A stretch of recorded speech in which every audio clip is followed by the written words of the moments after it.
speak to yourself the way you'd speak to someone you love? Today, we're going somewhere personal, somewhere that matters beyond vocabulary and grammar.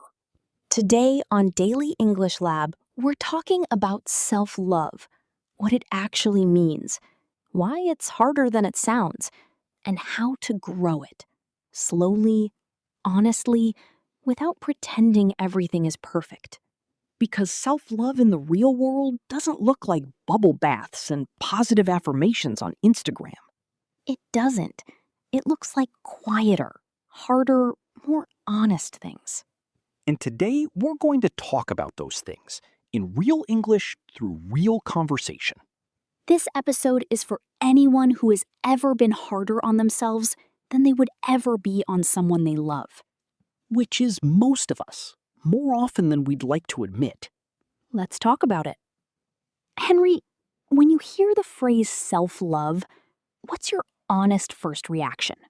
My first reaction used to be mild discomfort. Why?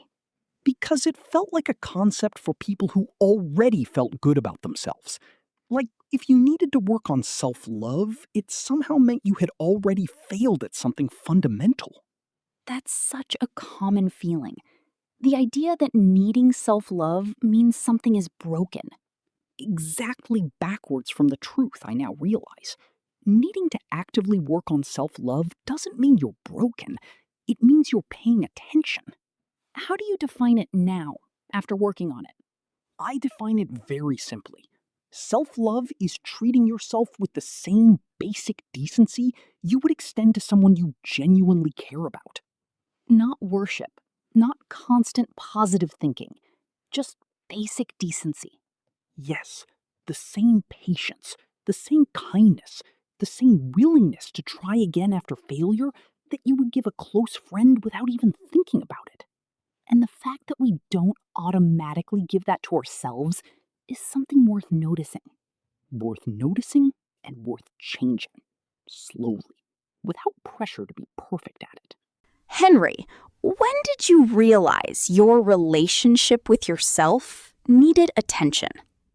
There was a specific moment, about 4 years ago. Tell me. I made a mistake at work.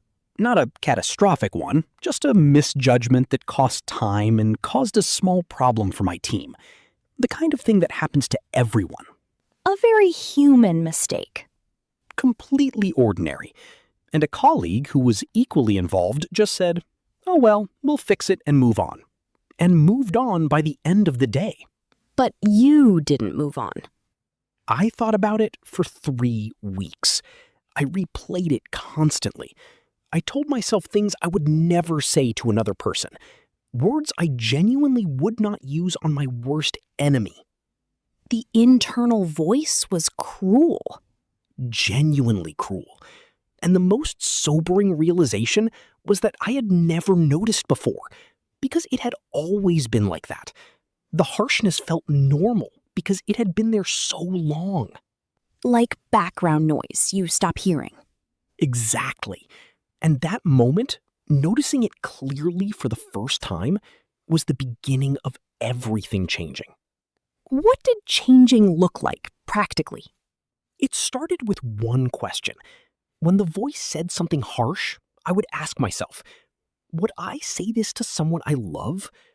And the answer was always no. Always. So then I would try to find the version I would say to that person and say it to myself instead. That simple question is so powerful. Simple, but not easy, because the harsh version came automatically. The kind version required effort every single time at first. Until gradually the kind version started coming more naturally. Gradually, very gradually. But it did. Lily, what does self-love look like for you personally? Where did you have to grow? Mine showed up differently. Not in cruelty exactly, but in invisibility. What do you mean? I had a habit of making myself small. Not in a dramatic way, just quietly, consistently. I would agree with things I didn't actually agree with. I would not say what I really thought in rooms where I felt uncertain. I would give up space before anyone even asked for it. Preemptive shrinking. Yes, like I had already decided my presence was slightly too much, so I'd reduce it before being asked to. Where did that come from?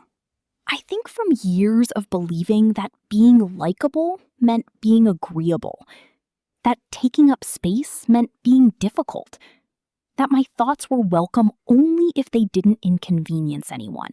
Which is its own form of not valuing yourself. Completely.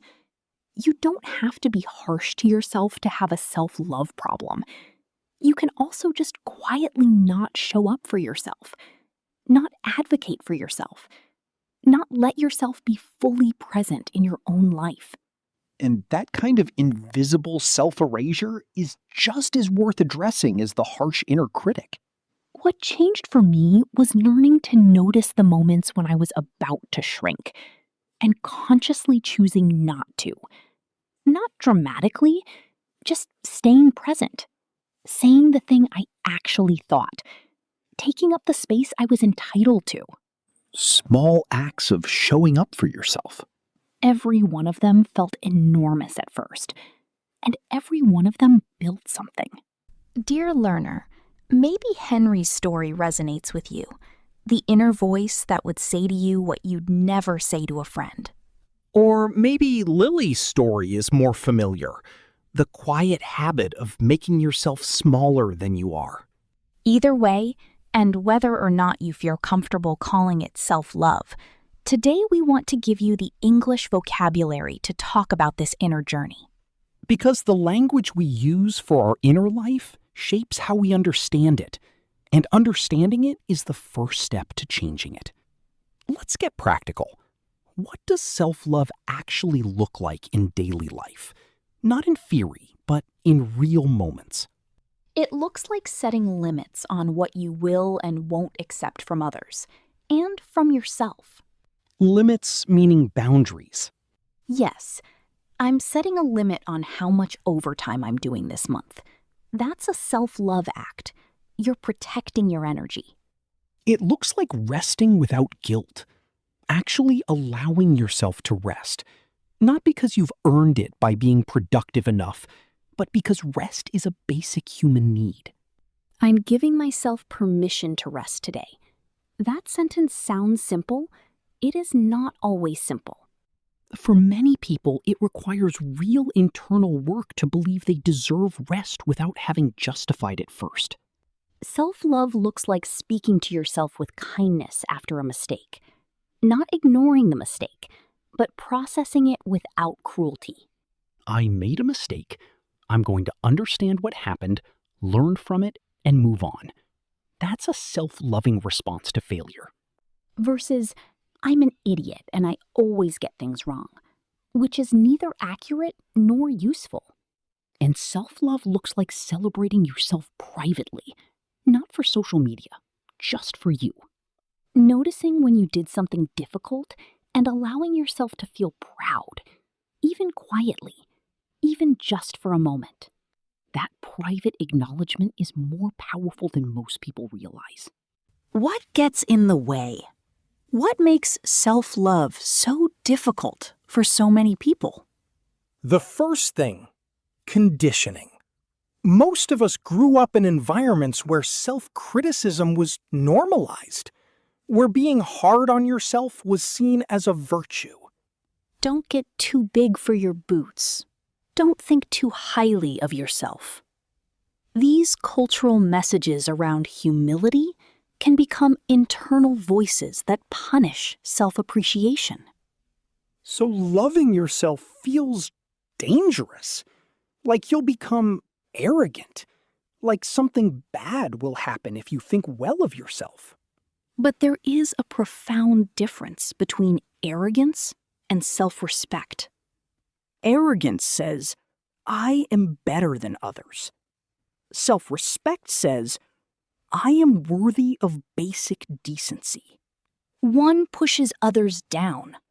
The other simply lifts yourself up to where you already deserved to be. Second obstacle, perfectionism. The belief that you will love yourself once you are perfect, once you've fixed all the things you don't like, once you've achieved the goals, once the conditions are right. But the conditions for self-love are never perfect, because you are never finished. That's not a flaw, that's being alive. Self-love has to be practiced in the imperfect version of yourself, not the future version. This one, right now. Third obstacle, comparison. Social media makes this worse every year. You see someone's highlight reel and compare it to your behind-the-scenes reality. Their outside versus your inside. Always unfair. Always inaccurate. Comparison is the thief of self-acceptance. You cannot appreciate what you have while you're cataloging what you lack. Let's end with something practical. What are small daily things people can do to genuinely grow self-love over time? First, notice the inner voice. Not to silence it, but to hear it clearly. When it says something harsh, just notice. There it is again. That noticing creates distance. Distance creates choice. You can't change a voice you can't hear. Second, practice the friend test. When you say something to yourself, about yourself, ask, would I say this to someone I love? If no, find the version you would say to them, and say that instead. Third, honor your needs without apologizing for them. You need rest. You need nourishment. You need connection.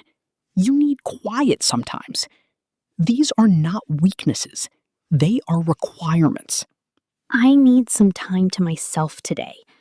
A complete sentence. No justification required. Fourth, celebrate small wins privately. Not every achievement needs an audience. Finish something difficult, let yourself feel it, just for a moment, just for you. And fifth, be patient. Self-love is not a destination. It's a practice. Some days you'll do it well. Some days the harsh voice will win. That's okay. You come back. You try again. The coming back is the whole practice. One small, gentle act of kindness toward yourself. Then another. Then another. Over time, those acts accumulate into something that genuinely feels like home. Let's take today's words into the word tour. Our first phrase is inner critic. Inner critic, inner critic, inner critic. The inner critic is the internal voice that judges, criticizes, and finds fault with you. You could say, my inner critic was very loud after I made that mistake. Or learning to quiet your inner critic takes time and practice. Our next phrase is self-compassion. Self-compassion, self-compassion, self-compassion. Self-compassion means treating yourself with the same kindness and understanding you would offer a good friend. You could say, I'm learning to practice self-compassion instead of harsh self-judgment. Or, self-compassion doesn't mean ignoring your mistakes. It means processing them with kindness. Our next word is worthwhile. Worthwhile, worthwhile, worthwhile. Something worthwhile has real value and deserves your time and energy. You could say, taking care of yourself is always worthwhile. Or, every small step towards self-love is worthwhile, even when it doesn't feel that way. Our next phrase is give yourself permission. Give yourself permission. Give yourself permission. Give yourself permission. It means allowing yourself to do something without guilt or justification. You could say, I'm learning to practice self-permission to rest without earning it first. Or, give yourself permission to take up space in your own life. Our last phrase is show up for yourself. Show up for yourself. Show up for yourself. Show up for yourself. It means being present, advocating for your needs, and not abandoning yourself in difficult moments. You could say, self-love means learning to show up for yourself the way you show up for others. Or every time you say what you really think, you're showing up for yourself. 5 phrases: inner critic, self-compassion, worthwhile, give yourself permission, and show up for yourself. 5 phrases for the most important relationship in your life. Now it's time to use your English right here. This is Speak with Lily. Say your lines out loud, gently and honestly. Let's talk about your relationship with yourself. When is your inner critic loudest? What kind of situation brings it out? That's honest. Now, tell me, what would you say to a close friend who was in that exact situation? That was kind. Now say the same thing to yourself. Out loud. How did that feel? Different from the automatic response? Now tell me, what is one area where you need to give yourself more permission, more rest, more space, more kindness? That's a real need, and it's completely valid. One final sentence. Complete this. One small way I can show up for myself this week is. Hold on to that. That's your practice for this week. Thank you for going somewhere real with me today. So, dear learner, self-love is not a destination you reach when you've fixed everything. It's a practice you return to every day. In the moments when the inner critic is loud. In the moments when you want to make yourself small. In the moments when you need rest and feel you haven't earned it. Those are the moments to practice. Not the easy moments, the hard ones. One small act of kindness toward yourself today. That's enough. That's everything. Take care of your English. And take care of yourself. This is Henry. This is Lily. And you've been listening to Daily English Lab. Bye for now.